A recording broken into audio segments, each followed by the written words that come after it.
En primera plana, Carlos Herranz.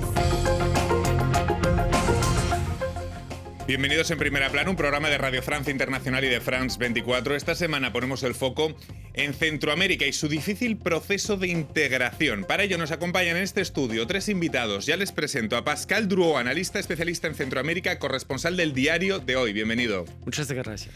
Jules Girardet es encargado de la misión para Centroamérica de la ONG CSFD Terre Solidaire. Bienvenido, Jules. Gracias. Y Logan Faguet es geógrafo docente en la Universidad Paris-IT. Bienvenido. Gracias. La integración en Centroamérica es nuestro asunto en primera plana. La integración en Centroamérica no es asunto fácil. Cierto es que desde los años 90 se han ido realizando progresos considerables, pero una batería de crisis seguidas, como las de Nicaragua, la migratoria y también la sanitaria provocada por la pandemia de la COVID, han puesto demasiados obstáculos en el camino.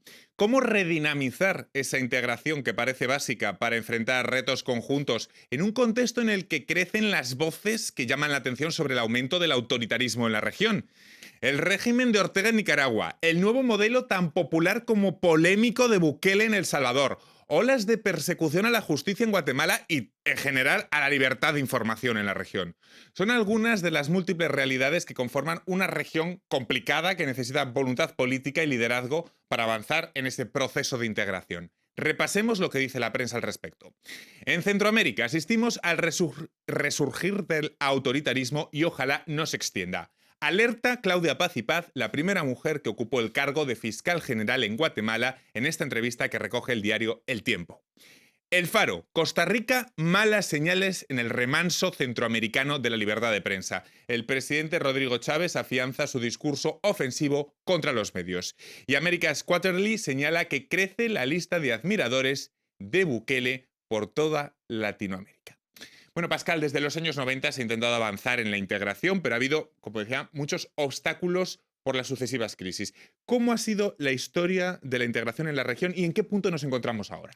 Pues hoy en día estamos en el cruce de camino, pero es cierto que la integración de Centroamérica tuvo una dinámica al principio de los años 90. El protocolo de Tegucigalpa en 91 ha creado el SICA, el Sistema de Integración Centroamericano, saliendo de esos años de conflictos internos en Centroamérica, en este esquema este-oeste de los años 80. Y, por cierto, la integración centroamericana aparecía como una ilusión, como un sueño de paz, un sueño de prosperidad.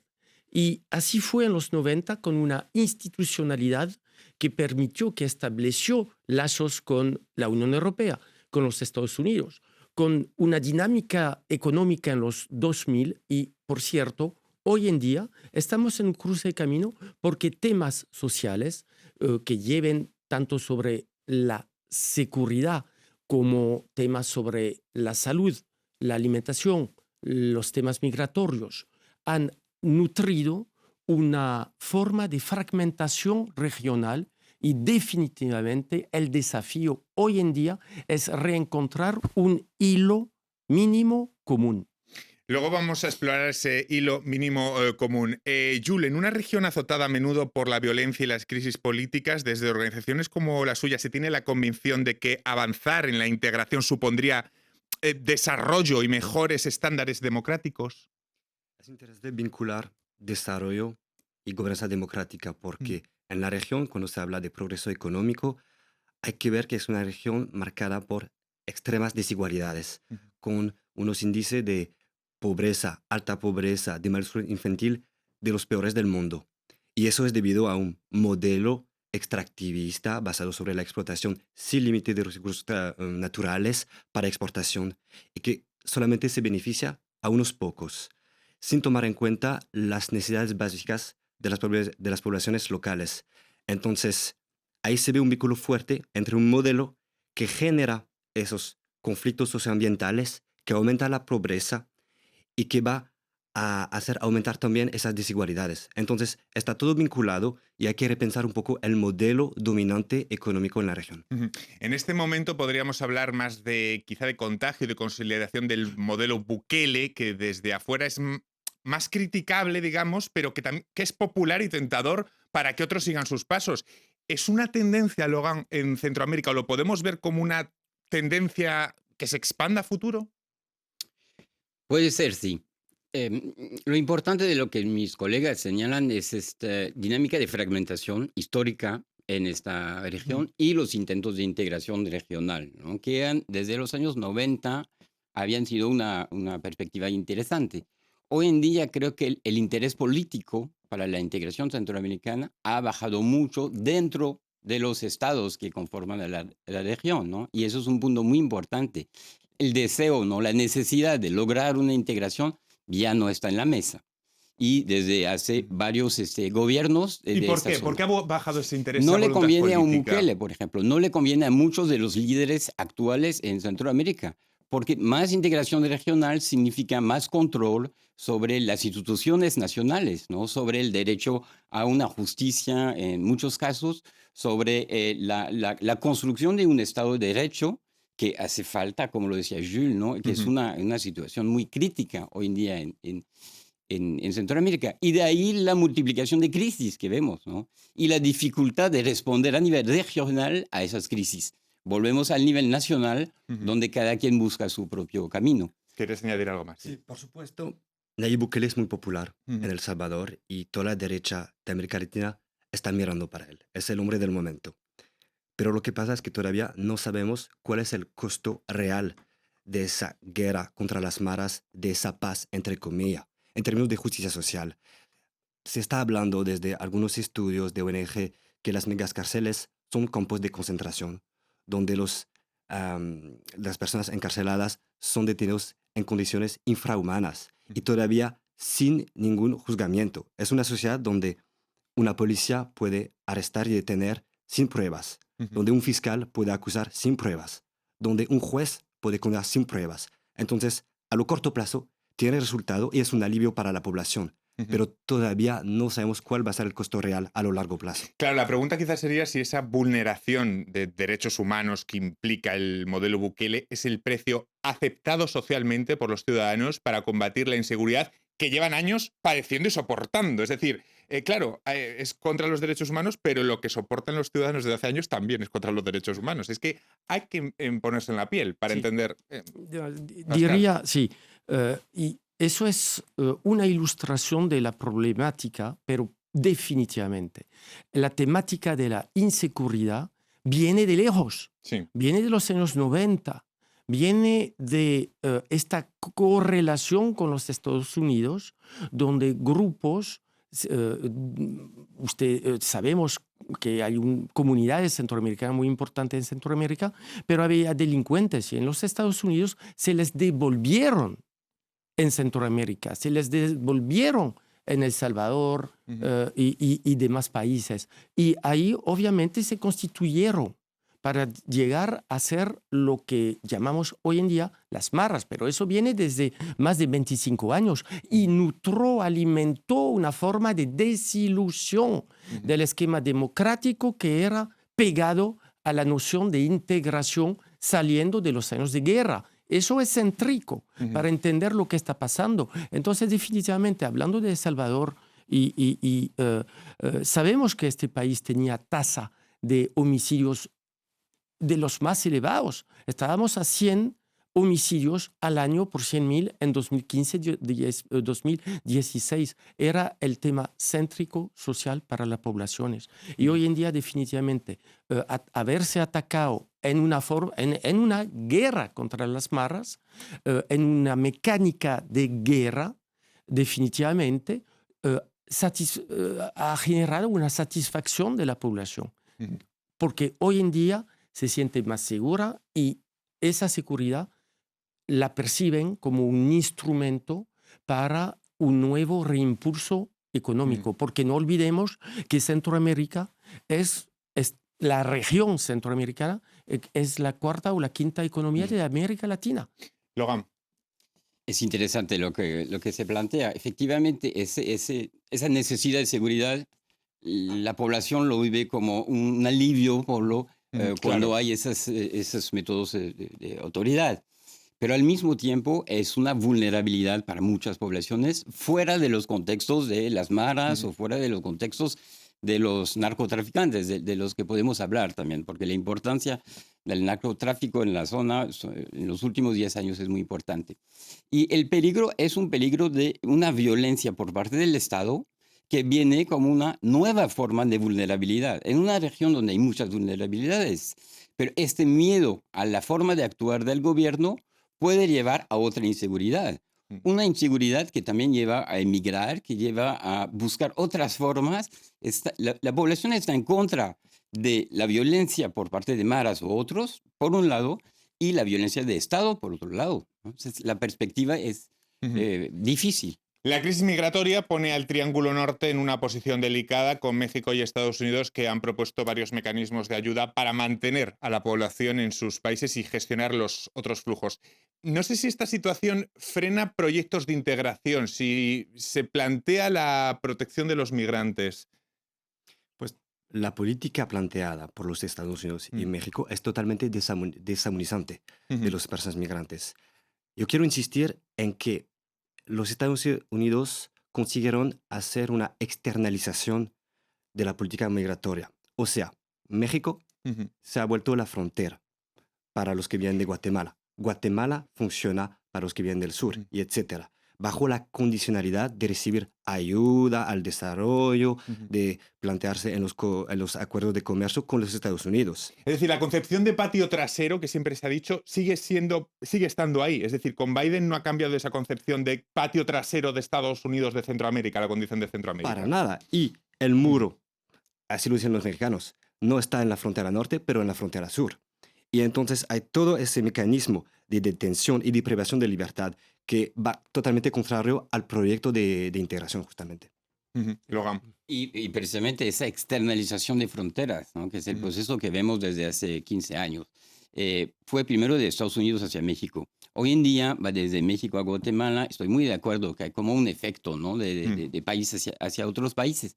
Pero también con una relación con Estados Unidos y con México en Centroamérica, que es muy delicada porque se trata de utilizar, instrumentalizar el tema migratorio en otros asuntos, ¿no? El asunto de defensa nacional por parte de Estados Unidos. El asunto de la condicionalidad del apoyo al desarrollo para México, por ejemplo, pero también para Estados Unidos.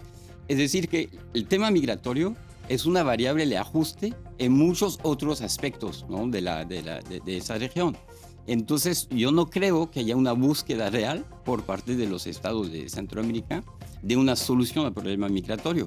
Más bien hay una búsqueda de acuerdos, un acuerdo estructural, no un acuerdo coyuntural, ¿no? Que permite en algún momento lidiar con la situación, no más. Y todo esto con la perspectiva de procesos electorales tanto en México como en Estados Unidos. Vamos a hablar de ello a la vuelta, también de la libertad de expresión y de también preocupantes signos en países que hasta ahora se podían considerar como un poco más al margen, como era el caso de Costa Rica. Pasa la vuelta de pausa. RFI, la selección del mes. Rema.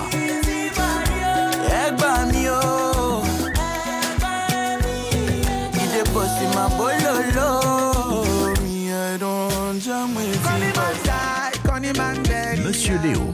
Oh no no no. If we don't trust, then I will go fix her. Oh no no no. Then I you the man. Ayele. Oh no no no. Ayele. My people. Ayele. Oh oh. Ayele. You the man. Drea Dury et Squeegee.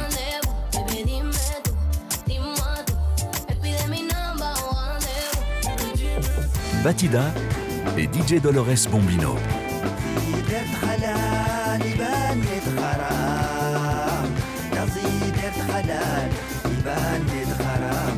RFI. Seguimos en Primera Plana esta semana hablando de la integración en Centroamérica. Lo hacemos con el analista Pascal Drouot, con el geógrafo Logan Fague y con el encargado de la misión para Centroamérica de la ONG Terre Solidaire, Jules Girardet. Hablábamos antes de la pausa de Estados Unidos, de los flujos migratorios, pero quizás debemos también hablar, bueno, de esos actores, terceros actores que tienen una influencia especial en Centroamérica, pues el caso de Taiwán, el caso de Rusia, el caso de China. Los juegos internacionales en Centroamérica no alientan un trabajo regional, sin hablar del papel del crimen organizado. Pascal, su situación de sándwich le deja poco margen de maniobra. ¿Cómo actúan las influencias de esos actores en la región? Pues creo que estamos en un momento clave hoy en día, dado las circunstancias internacionales. Centroamérica es, lo dijiste muy bien, en una región clave entre el norte y el sur, pero dando hacia el Pacífico, teniendo relación con Asia, tanto como el Atlántico y Europa. Miremos, pero los principales socios en términos de exportación de Centroamérica quedan siendo los Estados Unidos, la Unión Europea y Centroamérica. China está por 4% todavía en términos de exportación, pero dado esa fragmentación política, tenemos unos países que obviamente aprovechan para construir una forma de alternativa internacional. Pienso obviamente en Nicaragua, donde estuvo en estos días el presidente de Irán, donde vino el canciller ruso, Lavrov. Son signos muy fuertes que, por supuesto, tienen consecuencia en el esquema regional de una política exterior común, porque la integración significa también una figura, una acción, una dinámica hacia el exterior y que no fuese solamente hacia el norte y hacia Europa. Ahora veo que la presidenta de la Comisión está esta semana y estuvo esos días en Latinoamérica, Brasil, Argentina, México, para impulsar una nueva presencia. ¿Por qué? Porque hoy en día Centroamérica, y todo está ligado, la temática de la migración, la temática de seguridad, está frente a su propia responsabilidad histórica. Y entiende que no solamente eso no tiene que contar con la comunidad internacional. Y eso es también una evolución importante. Lo internacional fue considerado como un socio amigable de la reconstrucción y de la dinámica de Centroamérica, los 90, los 2000, hasta el principio de 2010. Hoy en día, Centroamérica está frente a sus propios desafíos, pero que sí tienen una consecuencia internacional. Jules. Sí, yo creo que hay un nuevo escenario diplomático y político y que se ve también en las instancias internacionales. Por ejemplo, en la última sesión del Consejo de Derechos Humanos de las Naciones Unidas en Ginebra, cuando se tocó el tema de Nicaragua, me sorprendió muchísimo que hubo todo un grupo de Estado encabezado por China y Rusia y con Venezuela y Cuba para apoyar a Nicaragua frente al informe que era hecho por un grupo de expertos que dijeron que era crimen de lesa humanidad, pero esos grupos, y sobre todo Rusia y China, insistieron para decir que era una violación a la soberanía internacional, que era una injerencia, que era una manipulación, el imperialismo de parte del Occidente. Entonces se ve que hay esa transformación y que parece salir de otro momento, del momento de la Guerra Fría, literalmente, y que aquí Centroamérica está en el entorno de este juego al nivel de diferentes papeles internacionales. La Unión Europea quiere revitalizar sus vínculos con la región tras alarmarse del terreno conquistado por actores como Rusia o China, aunque bueno, Pascal ya ha relativizado un poco esos datos, por ejemplo, de China. A partir del 1 de julio lo hará especialmente con la presidencia rotatoria que tomará España. No sé, Logan, el apoyo a la sociedad civil, a las fuerzas democráticas, a contrapoderes como la libertad de prensa, ¿por dónde debe ir ese papel de la Unión Europea en la región? Yo creo que la Unión Europea y otras instituciones, digamos, de este nivel mundial, ¿no? Que tienen esa capacidad global, tienen que tener mucha vigilancia, ¿no? En la manera en la cual los derechos humanos están en la mesa, no solamente en sí, de forma general, pero el derecho de la información, ¿no? La libertad de prensa, que está muy en peligro. La defensa hacia los que luchan por el medio ambiente. La cantidad, ¿no?, de asesinatos que hay de defensores del medio ambiente en Centroamérica, ¿no? Es asombrosa. También la sociedad civil de manera general, a través de esos temas o esos asuntos de género, por ejemplo, de defensa de género, de defensa de los menores, de la posibilidad de emigrar, de vivir afuera y de mantener relación con su país de origen, ¿no? Todas esas dimensiones de derechos y esas dimensiones de democracia, ¿no? Como se puede esperar de cualquier país, Creo que la Unión Europea y otros tienen que tener mucha vigilancia y no conceder acuerdos que muchas veces son acuerdos comerciales con intereses, y lo vemos, ¿no? En el caso de Rusia, en el caso de Taiwán, por ejemplo, en Guatemala, son acuerdos económicos. Y el CAFTA 2004 es un acuerdo regional, ¿no? De libre comercio.